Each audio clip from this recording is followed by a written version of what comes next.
that running a veterinary business can sometimes feel like you're fighting your way through a jungle of financial insecurity, HR nightmares, and overall business confusion. Our goal is to give you the ideas and tools you need to not just survive in this jungle, but to thrive in the veterinary industry.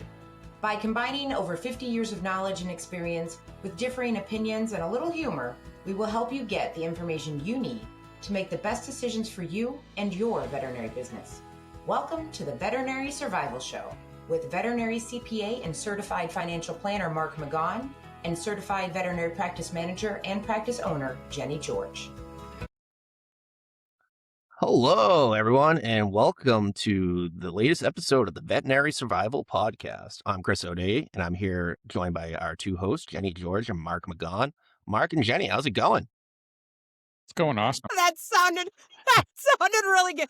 We're good. Not Great, convincing. as a matter of fact. Mark is like, it's freaking tax season, and my hair is turning grayer by the day. It's already started.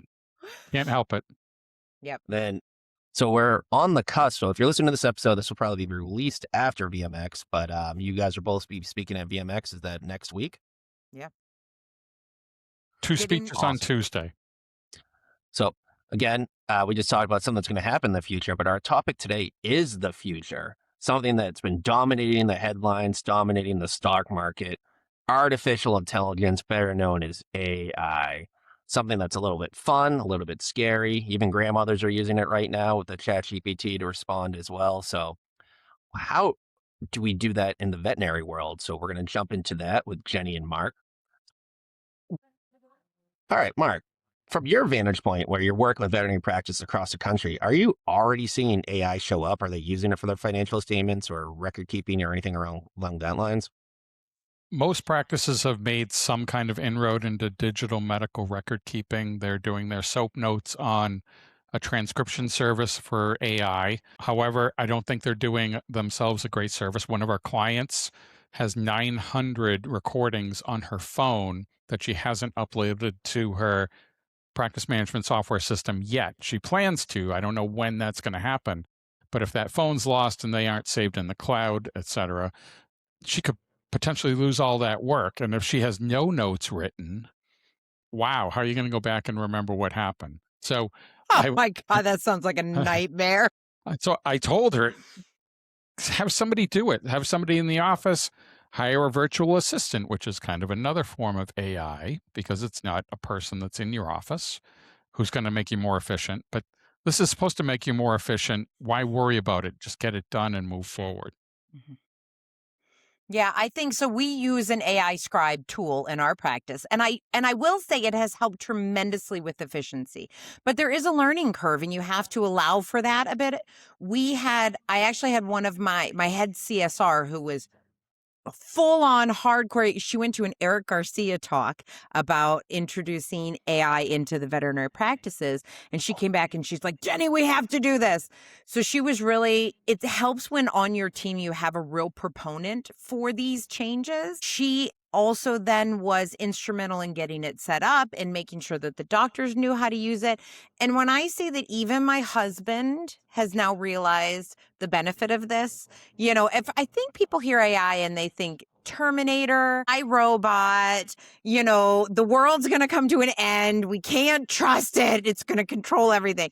And I think there are a lot of dangers to it, but I do think there are a lot of ways that it can help with efficiency. And when we think about it, if you're doing in-house lab work, a lot of that is AI. We use IDEXX machines. We've been using this SetaView for years. You put some urine in and it counts the crystals and tells you what kind they are and all of this. They have a new ear swab and a blood morphology. A lot of this is using that we don't even really, I think people don't realize how often they use it and how it is involved in everything. But I do think that there are a lot of opportunities to make it more efficient. But my other concern, I don't know, maybe you two can speak to this. I know that the laws aren't ready. We're having conversations now of say you have those 900 voice recordings, say they're all, downloaded into your PIMS. Then what? Where do those voice recordings go? What if a client says, I want to have a copy of it? Are they allowed to have a copy of it? How long do you have to keep a hold of it? Normal medical records we need to hold on to, depending on your State Practice Act, for 7 years. Do you have to hold on to those recordings for 7 years? If we're not personally holding on to them, is the company holding on to them? What if that company gets sold out to another company? Like, these are the things that I think the technology is there before the laws, before we're really truly ready for it, as it happens with everything. So what about that? Well, you're not putting the voice recording in your practice management software. You're putting the transcription, the Word document. Correct. But cut and pasting it. We have had a client ask for a copy of the voice recording.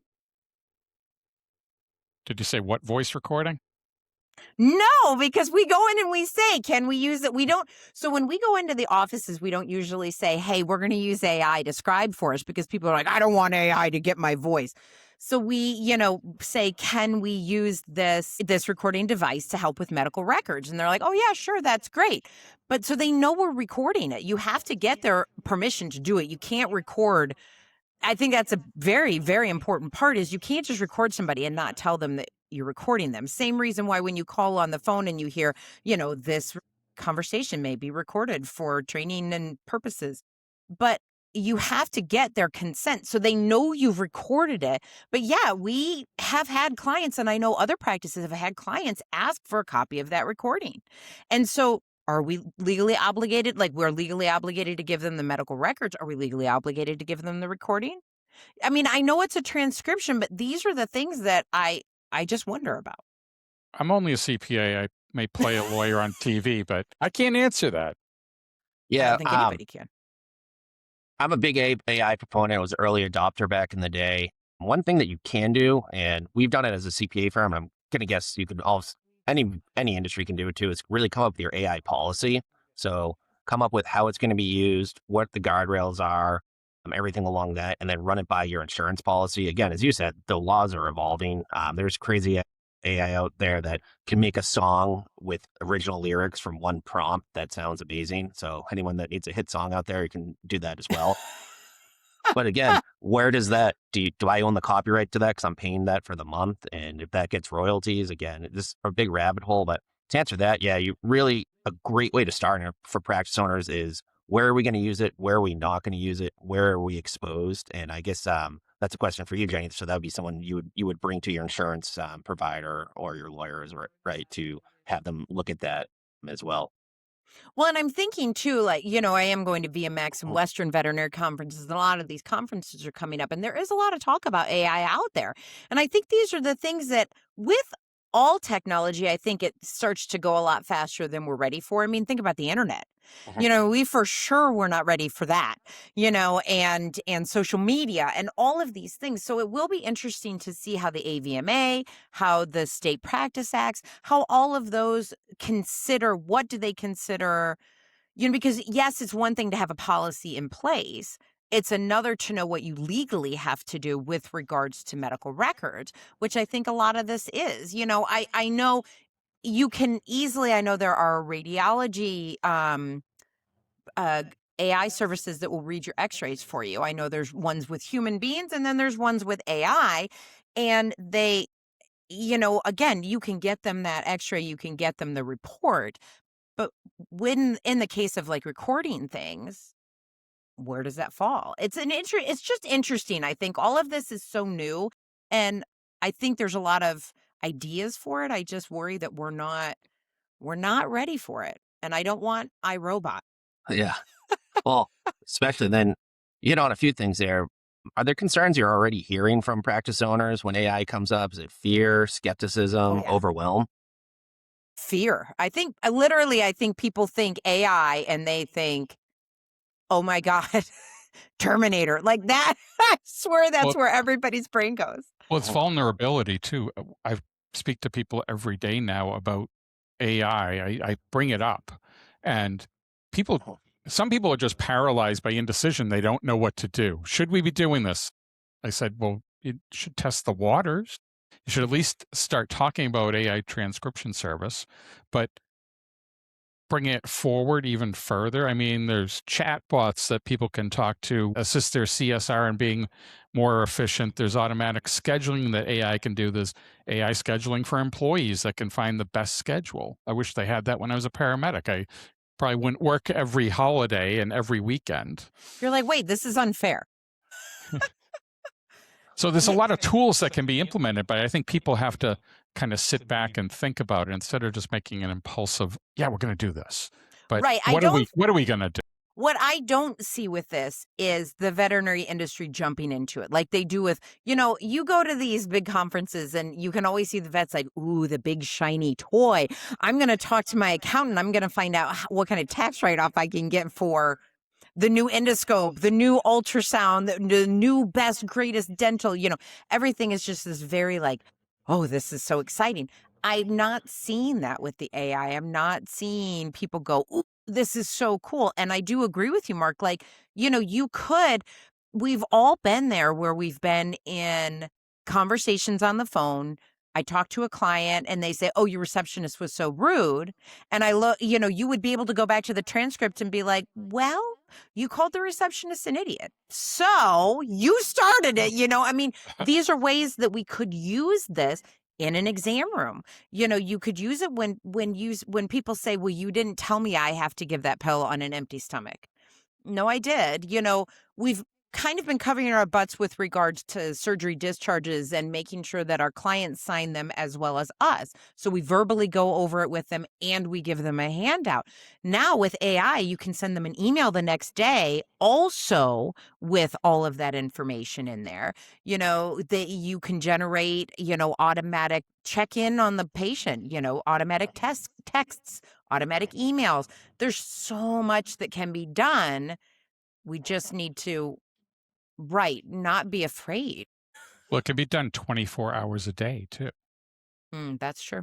It's kind of like having a second and third shift at your veterinary hospital when nobody's there at the hospital. Are there AI? So we're 24 hours on call, and so when clients call in, they can reach the doctor on the phone. Are there AI call centers, or I just see again? Then how do they know what the emergency is? These are the questions. So there are a virtual assistant is kind of like AI. I mean, it's something that can be outside your normal scope of operations. They're not really employees, but they are. Mm-hmm. They're operating under whatever you deem their scope to be. So there's companies out there like Mascot and PeerLogic. They're extensions of the hospital, which AI would be too. So it's kind of, you're starting at regular employee. You go to these extension services that are real people, but they're not part of your hospital, and then fully complementing that with AI. Mm-hmm. I mean, I think probably the best booths that I'm going to go to this year are the new technology vendors section at VMX, because I'm really interested to see how far it's come in just 1 year. Yeah, for sure. Last year was the first year I started noticing, not just Talkatoo, but all the different Scribe, and email, reminder systems, like all of these things and how they were using AI. Last year was really the first year that I was like, whoa, there's a lot of that here. So I was thinking the same thing. I'm very interested to see what has happened in the last year. So for marketing purposes, a couple years ago, I hired a company. Bad decision. I think it was too early. It was an AI marketing company, and they would send out AI generated emails and have conversations with potential clients. It didn't go well? It didn't go well. Why? And part was design and part was implementation by the company. They didn't understand our business model. But fast forward 2 years, and there's now companies that will send out personalized videos of me talking to clients. And it's kind of like I'm talking to them, even though it's a AI generated video with AI generated script, and I'm personally addressing every single client in their own video. But it's not you. But it's not me. Oh, that's freaky. I don't know how I feel. That's freaky. It is kind of freaky. But is that a way to have more hours in the day by contacting all your clients or all your pet owners and giving them instructions, giving them post-surgical updates, when you're not really doing it yourself? I guess my concern would be so it's let's say that it's Simon's face talking to somebody. He's just done surgery. And then someone would come back and be like, well, Dr. George told me. And I'd be like, did you say that? And he'd be like, no, I have no clue what they're talking about. Well, he did, because it was his AI thing. I mean, that's the stuff that scares me is, what happens if it looks just like him and it sounds just like him and it has his mannerisms and it doesn't say the right thing? So my plumber who put in Your plumber has AI? So listen to that. It's very a high end. I mean, this guy has high tech everything. On the weekends and at nights, he has an AI service that answers his emergency calls. And it will triage, like we're concerned about triage, how they know if it's a true emergency versus an urgent care situation. I think if your basement's filling with water, it's an emergency. Or if you have carbon monoxide alarms going off. But he said it wasn't great at the start. But when he gave them constructive critiques, it became perfect. It could answer any, and he would call it himself to get, a flavor of what the type of conversation they would be having with a current client or potential client. And he said it was remarkable. And this was 4 months ago when we spoke to him. So even in 4 months, I'm sure it's even better. But he said it replaced an answering service that didn't really know about they could be answering for a funeral home or, an electrician but for this plumbing service, he said it was fantastic. That's wild. And it can learn. That's the beauty of it. It can learn. You can help it learn. And I think that's what we're finding with even what we use for the scribing tool. We can teach it and say, hey, we don't even have this product in the hospital. So when you hear, because sometimes it'll hear something and it'll put in, oh, you used this medication. We don't even have that medication. But if you tell it that, okay, and then it won't say it again. And then it kind of, it's very strange. Will it say, hey? I don't think it will say hey or like or all of the human nuance. Some of my AI has tried to do that, but it gets annoying when it tries to take on some of those colloquialisms. But Mark, from a financial and operational standpoint, I heard a lot of things about making the life easier, getting time back in the day. Where do you see AI having the biggest impact for veterinary practices first? Would it be scheduling, forecasting, staffing, pricing, back office efficiency? All the above. So even just on Zero, Jenni, you would be happy to see this. Recently, when you look in Zero in your reconciliation tool, there was a beta AI Autobot reconciliation tool. So it said, do you want to click this button and have it start working on your behalf? And I'm like, okay, let's go for it. Of course you did. And I hadn't done it in a while because I'm not doing as much as I used to, but I want to learn the software and see what clients are experiencing. I checked the thing. I came back a couple of days later and I said, where are all my transactions? Oh my God, it's broken. Oh, the bank feed's not working. And then I went into the account and all the transactions were reconciled. So it automatically reconciles all of your accounting that has it remembers what it is? Well, it has the bank rules. Yeah, that's what I meant. It's going to do it. It'll just check okay. If it has a question, it will leave it. But it will also guess based on prior activity. So if I had a transaction once and I didn't create a bank rule, it's going to see the transaction and auto-reconcile it. But then say, here's all the transactions we reconciled. You can look through them if you want on this form and scan through it and see if there's anything wrong. But otherwise, it's done for you. I'm like, oh my goodness. That's in Zero right now because I'm about to log in and sign up for it right now. Well, I'm a very special user of Zero, so you may not have it, but you could.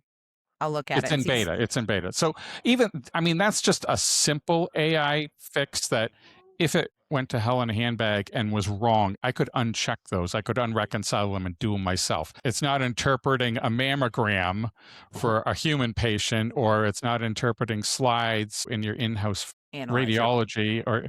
So I think it's a great place to start. So like Chris said, that cash flow modeling, we haven't been great at cash flow modeling unless we have perfect reconciliations or daily reconciliations and we can project forward for cash flow. But imagine if AI could do that based on history and looking at your transactions and just model it. And those tools are starting to be out there now. I do think I was talking to David McCormick about this, and we were talking about efficiencies. And he said, one of the things that happened during COVID was everybody got busy but less efficient. We were all running around like chickens with our heads cut off, but we had a lot more obstacles to overcome, and it really was less efficient. And now we really need to start looking at how we can utilize all of these different tools to become more efficient so that we can continue to grow, continue to help pets, continue to help our team, all of these things. So if you can use AI in a way to help, no one likes to do the schedule. No, that was a job I happily delegated to other people to do the schedule. So yeah, if there's an easier tool that you just say, hey, this person gets this many hours, and it can come up with the schedule. I think it's for me, if you're talking about financial benefits, it comes through the efficiency part. It comes through the fact that, doing this AI scribing, just this one small tool has saved my doctors so much time. They're getting home on time. They're getting home to put their kids to bed. They're not here until 9, 10 o'clock at night, or in Simon's case, getting up at 4 o'clock in the morning to write up charts. It's just done, and they read through them quickly and they say, yep, that looks good. And then you hit integrate and it goes right into our PIMS. And then an email goes out the next day with all that same information. So it's helping with communication with the clients. So there's less confusion. I think the big thing is, though, you better be double checking it, because my mom's doctor did the same thing and said, oh, we talked about diabetes and da-da-da-da-da-da. My mom's like, we never talked about any of that. She gets this huge long list and she's like, I don't think this was my appointment, Jenni. I'm like, oh, they better be looking at that. But I think we have to just double check stuff, especially in the beginning.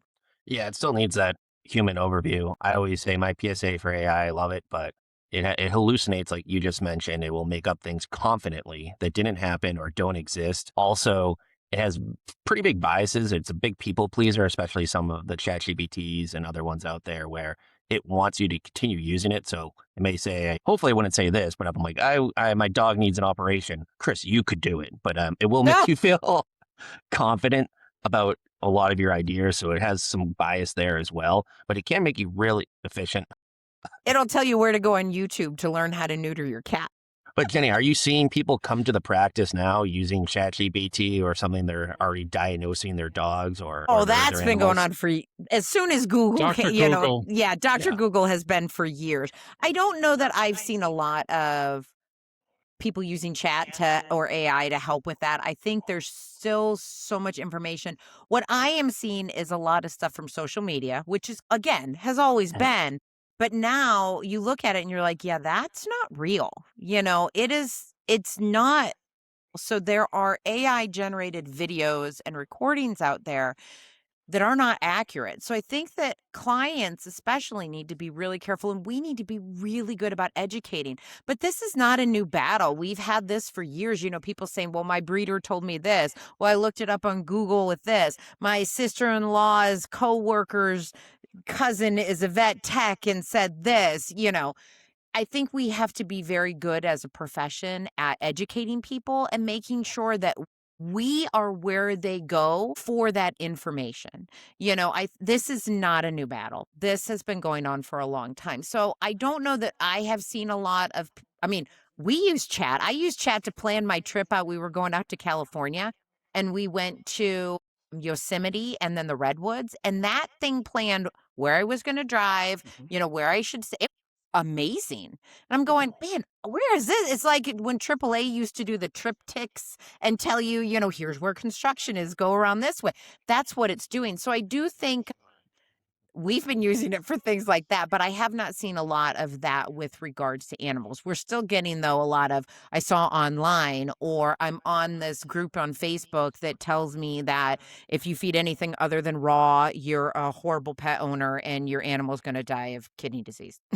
My husband just had somebody come up to him and say, I saw something on Facebook and it said that if there's slime in my dog's water bowl, it'll give them kidney disease. And my husband's like, dogs are scavengers, right? Like they're made to eat the guts of dead animals. And I'm thinking, I have 9 dogs right now. My water bowl is basically 50% slobber. Mark, yours has to be too. Newfoundlands generate a little slobber. I mean, why do I have to wash those bowls out every single usage? Right. But that's something that she saw online. So I think it's not necessarily AI. That's just the danger of misinformation on social media that we're running into, not just in the veterinary industry, but, in life in general. So I've had some good experiences with AI and I've had a couple poor ones. So the good ones were planning a trip to Italy, followed it almost to the letter, maybe switched up the days a little, but it was awesome. I've created some anniversary speeches for relatives.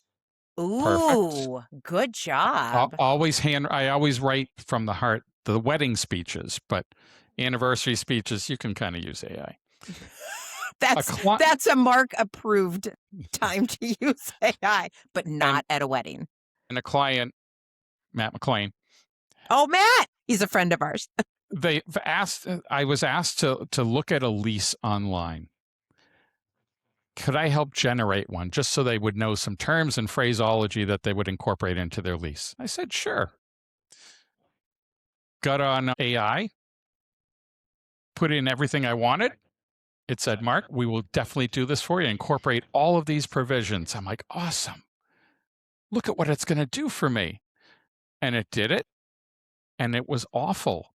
And I said, where are all those provisions that you noted? Oh, we're sorry. We forgot to include those. Really? So I said, okay. And I said, thank you. Thank you for the hard work that you just did, but could you include those in the next version? Sure, we'll do that. Here's your next version. They weren't in that version either. So I said, did I not say please or thank you enough?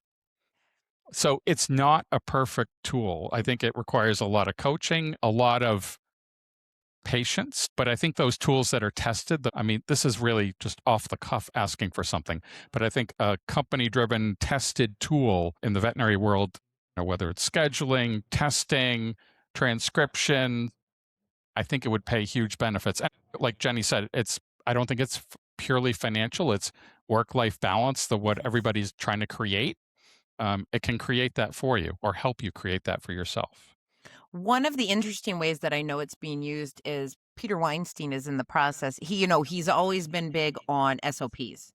Standard operating procedures, so that it's done the same way every time. You can hear all of the speakers talk about this. He wrote the E-Myth Veterinarian that's a lot about the SOPs. It's the idea you go to a McDonald's here, you go to, let's change that. You go to a Starbucks here, you go to a Starbucks in California or wherever, you're going to get the same drink, relatively speaking. Mark, to your point, if you don't say please or thank you, maybe it's not right. But, there are SOPs that are followed all over the place. And he is in the process of starting to make SOPs with the help of AI and human intervention so that veterinarians don't have to reinvent the wheel, because we suck at training. We suck at having SOPs. It's always hey, we're going to throw you into the deep end of the pool, sink or swim. Good luck. And so he's really trying to streamline that. And part of that is utilizing AI along with humans, along with making sure that this is what needs to be said with regards to the veterinary industry, with regards to in a small animal practice, in a brick and mortar, and things like that. So I do think that we're going to start seeing it utilized. And that, you think about that. How much time does that save you on training? How much time does that save you on efficiency? Hopefully there's less turnover because now your team is actually being trained and your clients are more satisfied because they're getting the same care everywhere that they go. The opportunities really are quite endless. But I like the idea of both human and AI together. I do too. That AI scribe, I think on Facebook, every single time I log on to Facebook, scribe, you as a CPA should be documenting all of your standard policies and procedures. I'm like, oh, I know. Yes, we should. Yes. Are we? It's already done for us. There you go.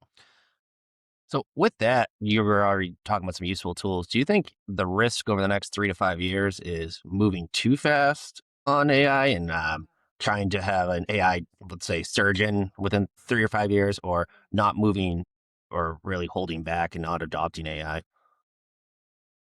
I think that there are always going to be aspects of the veterinary medicine that have to be done by people. I think that's just, and I think that of human medicine. I don't, I know that there are, laparoscopic ways to do spays now. And that was not even heard of 20 years ago. I know that there's ways to do heart surgery on people with, robots, but they're still manned by a human being. So I think that the beauty of what we do is there's always a human need for that. I don't anticipate a loss of jobs within, say, the private sector of the veterinary professional. That being said, we've already seen loss of jobs in laboratories, reference labs, in things like that, because they can be replaced by AI. You talked about looking at a mammogram. There are AI tools to look at x-rays. There are AI tools to review ultrasounds. There are AI tools to review cytologies, to review all these different laboratory samples. So I think that kind of is sad, but that's the reality of what's happening. But I do think in our world, yes, could you get rid of all of your receptionists? Yeah, you could. I won't do that. I don't even have an automated phone service. Like when people call me, I hate that when you call someplace and press 1 for this, press 2 for that. Listen to the recording because our options have changed and they haven't changed in 5 years. I hate that. Just I want to talk to a person. They say now when you get those automated things, you're supposed to say banana over and over again because it's a word that it doesn't recognize, so it will immediately get you over to a human being. But so could you? Yes. But when I walk into a veterinary practice, I want to be greeted by somebody with a smile. I don't want it to be like, here, press this button to check in. Someone will be with you in a moment. So I think there's going to have to be some balance there. But I do worry. My biggest worry is with regards to medical records, with regards to the state laws, with regards to what do we need to be holding on to, who holds on to them, who's responsible for like these recordings and things like that. And what happens when my small scribe company that I use sells out to a bigger scribe company? Now who has the recordings? Now how long do they hold on to them for? That kind of stuff. So we're worried about our industry, the veterinary industry. I'm worried about CPA firms as well. But I sat at a wedding a year ago with somebody that worked in the production department of Channel 5 in Needham TV. Oh, yeah. And he said they were brought into a meeting and told within 1 year, most of you will lose your jobs and they'll be taken over by AI. You mean like the people reading the news, like the broadcasters and stuff? Not the broadcasters, though. Although you could. You could. If Mark McGaunn AI can call me and talk to me, you could easily have a broadcaster be a Terminator. So usually at the end of the year, they have this thank you to all of our staff and they show everybody and give them a personal moment on television. And they were all still there. But when I looked at another TV station the same day, there weren't any cameramen left in the studio. The cameras were manned by RoboCam, and it was written right on the side of the camera. So it's coming for us. See, that's scary. I don't want to be chased by some freaking RoboCam down the street that then pulls out guns and, that's scary stuff. Yeah, but I think a big thing you brought up, though, Jenny, is where does it stop and where do you protect your culture as a practice owner, too? We've all probably been in those, we said those call loops where I remember my wife just ordered pizza and they were using an AI order. They didn't deliver half the stuff, but it was just in a loop when you couldn't get a human to get to it. So, and that can really ends the risk of destroying your customer loyalty. So is it really balancing that efficiency with still having that great customer experience or client experience for a veterinary owner? And that's where I think you have to look at, I know people are going to say, oh, well, AI is going to save me money. Right now I have 6 CSRs. How much money would it save if I didn't have any of them? Well, it's going to save money, but I agree. That's not my culture. That's not how we roll. And so I think it's going to be kind of a way to look at ourselves as the veterinary industry. We've said this for years. Dr. Weinstein and I have said this for years. We are a service industry that provides medical care. So if you are a service industry, then we really need to look at what is service, because customer service is one of those things that is a dying art. Is AI going to help that? I mean, they're not going to lose their temper. If a caller does call them an idiot, they're not going to lose their temper at it. However, maybe that client is calling them an idiot because they're not getting the answers that they're asking for. It is going to be a really interesting thing for us to look at ourselves and say, okay, where can we help with efficiency and keep our culture and keep our values, and our mission, and what are we here for? And we're always going to be here for the patients and the clients. That's the number one thing. And so, yeah, I think it's going to be interesting to see how we can adopt these things without truly changing who we are and what we do at the base. Awesome. And Mark, as a financial advisor for many different veterinarians, what's one mistake you'd warn practice owners not to make when evaluating AI tools? So when they're at those conferences and they see the new shiny AI, how should they be looking at that from a practical view? So that at the end of the year, you're like, ooh, you invested $50,000 in this thing that helps you treat robot dogs. I don't think we're there yet. Poor choice. Yep. Poor choice. That is not a tax write-off. I always look at price versus value. I think the value is in the testing and the rollout, in just how it's interpreted by not just you. Everybody, I have some doctors that they'll go and buy the most expensive piece of equipment in the hospital at a show and not have discussed it with any of their employees or their practice manager. And they show up and like, look what I got. And the practice manager is going, what did you do? Yeah. And I think it needs to be a team effort, because I'm sure everybody is going to be affected by the implementation of AI in a veterinary hospital, whether you think it or not. Somebody's going to be asking questions. Somebody's going to lose a voice recording. The CSR is going to have to find it. The doctor may have to find it. The technician may have to find it. I think everybody just needs to know their roles and responsibilities with purchasing AI-based tools, training on them, retraining on them, and staying current, and how they roll them out to the hospital. Most people spend, I don't actually know how long they spend testing practice management software, which for the most part, it all does the same thing with a lot of different bells and whistles and reporting, some of which I don't like, some I do like. They never ask the CPA how to design these PMS No, they systems. don't. They don't. But I think these AI tools are just going to be so fast to come to market, because if there's one scribe, there's going to be 50 scribes. I mean, before it was Dragon Naturally Speaking, and it didn't work that well. But when it started getting good, everybody copied it. I think, too, when you talk about value, to me, the reason that we chose the scribing tool that we chose was because of the technical support. Who am I going to call when this doesn't go right? How am I going to be able to get help? And that to me was one of the biggest values, because if I'm going to call and get an AI help, that's not going to work for me. I want to talk to a person, and I want that person to walk me through this. So that to me is a big value to look at, is how much support are you going to get? Jenni, sorry, Mark.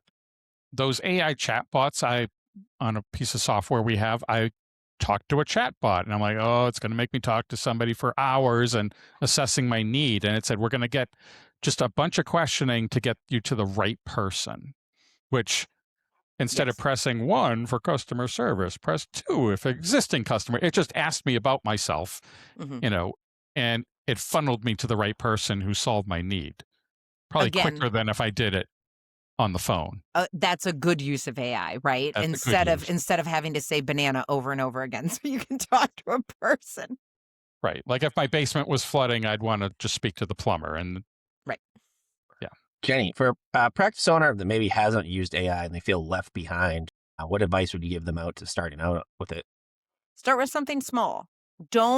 We do this in every aspect of our life, right? Beginning of the year, all of our New Year's resolution, we're going to drink a gallon of water every day. We're going to eat, all these healthy meals. We're going to cut out sugar. We're going to not drink anymore. We're going to work out for an hour. And then, 2 weeks later, you're sitting on the couch eating a bag of chips with a, bottle of wine. I think that we need to take a small step, find out. I like what Mark said. It has to be a team decision. So let's sit down. Let's have a team meeting and say, hey, here is this idea. Like I said, we had a team member who was diehard into this. I sent her into talks. I educated her before she even came back. She came back and talked to me. I don't want to learn about it. This is not my cup of tea, right? I'm a people person. So to me, AI is like, I just want to talk to a human being. I like people. But I sent my head CSR to this conference. She came back, gave me all the information. We started talking about it. Then I said, okay, now you have to go pitch it to the doctors to make sure you have their buy-in. Because if you don't have their buy-in, I'm not going to go waste my time on this thing that's not going to be used, right? Like there's no good in buying the new shiny piece of equipment if it's going to sit in the corner. You know, it's like the treadmill and then it becomes a clothes hanger. If you're not going to use it, it's not going to do you any good. So then she went and talked to the doctors and she's like, this is how much time I think we can save. This is so you can get home and put your kids to bed. So you can get home for dinner at night, and things like that. So she started there. So we really made it a very slow process. Then we went to VMX. Then we started looking at all the options. We had meetings with people. We looked at, and it wasn't just like, oh, I'm going to go to this booth because they have the best pens or whatever swag, they have, they have candy. But we went to these different booths and we had a list of questions that Galen had put together. We had a list of questions to go and ask each one of these booths. And then we sat down and we said, okay, who did we like? Who did we not like? And one of the people involved in those conversations was my doctor. And we continue to look to see if there are other changes that maybe we want to make. But I think the big thing is don't go all in and then wonder why it didn't work. Pick one area, one thing that you can get your team to buy into, you can get your doctors to buy into, you can get, everybody on the same page. Let's introduce that. Let's educate everybody. Let's go through the training. Let's go, because anything that you introduce, right, there's going to be roadblocks, speed bumps. There's going to be issues. So let's make sure we try one thing. We do it really well. We educate ourselves. We go through the training. We continue to look for updates. We continue to work with the company that we choose. And then after that goes hopefully well, then we start looking at other ways. But the big thing too, when you say about being left out, like where do we start? Don't forget who you are and what you do. Every decision that you make should always come back to your mission, your culture, and your values. If you don't have those, that's a whole nother podcast. But it's very important to make sure that you're not making decisions just based on what everybody else is doing, because your business model might be different, and that's okay. You don't have to do things the same way that all the other veterinary practices do it. If it works for you and it works for your clients, stick with it. So make sure the decisions you're making align with that. Awesome. Mark, question for you. So let's put on our future hat on to gear into the future. Terminator. So as we get out of our flying cars 5 years from now, what do you think will look most meaningfully different in how veterinary practices operate? Ooh, that's a hard one. Jeez, Chris. While you think of that, I am a big AI person. I'm going to give you guys some of my AI tips. As Mark said earlier, sometimes to get the things out of you want it, is you have to give AI a role. So if you're using something like a Gemini or Chat, you assign it who you want it to be. I want you to be a veterinary expert. Then you can actually ask it now, the prompt itself, say, what would be the best prompt for me to know how to do something? And then it will give you the prompt to get it. Another big tip for me as an AI enthusiast is if you're using a public AI like a ChatGPT, do not put sensitive information in there. Do not put client information in there whatsoever. That is one thing you should not do. That can be publicly accessed. We've seen that in the news as well. You can get things like a Copilot that lives on your servers, so it can access your data and still stay within a closed loop. But you have to be really careful there as well to not put personal details on there. So that's my little soapbox. Back to Mark. So Mark, what are you thinking about in the future? What's my soapbox? I always thought the Jetsons was going to happen when I was like in my teens, but it never did. Still waiting. But I mean, there's flying cars. We don't all all there? have. Yes, there are. Oh, now I got to go look that up. We don't have them, but they're out there. I think that we're just going to have more coordinated systems instead of separate pieces of software and separate processes. Everything's going to be integrated, and there's going to be some AI trustee out there making sure that it's tweaking the system at every veterinary hospital to make sure it's operating efficiently, whether that's scheduling, moving patients through their flow through in the hospital and back out, payment, setting up payment plans automatically. Somebody scans their credit card or their care credit, it knows how much they have to spend. It can design a treatment plan for the rest of the year based on their pet's age and tell them about it before they even get in the room. I mean, there's so many things that could happen that we just don't have time to do now. We want to do it, but we don't have time. So I think that if you can let it be an extension of yourself, and as Jenni said, model it how you practice and how your people skills are and your demographic of where you serve and who you serve, I think it would pay huge dividends. I mean, proceed with caution, but as I always say, I'm cautiously optimistic. I'm hoping for the best, but if it all goes to hell, you got to have plan B, C, and D. Well, I like the fact that, Mark, you said thank you to chat and then said, but can you please? So when I speak to my speaker that I'm Alexa, I'm not going to say it because then she turns on behind me. I always say please and thank you because I'm like, okay, when the robots take over the world, when singularity happens, just remember that I was polite so you don't come after me. Jenni, I've tried the same thing, so hopefully we'll be on the safe. We're okay. We can oil the parts that they need. Maybe the robots can't get to when they take over. But no, I've heard a lot of great things today, especially how AI has already shown up in practices, whether it's using it for a schedule or a note taker, ways that it can make your practice more efficient, not jumping in the deep end when you don't have value yet for the product. So thinking of ways that it can increase productivity, maybe give you time back in your day. But then an important thing too is not affecting your culture as well. So you're not, everyone loves your receptionist, or maybe replacing that with, hi, my name is not the right move. So great episode from you both. Any parting words? And everyone can see you at VMX next week, right? Correct? Correct. Yep, we're both speaking, and I'm sure Mark will be making his rounds around the expo center talking to everybody. That's usually where I catch up with them.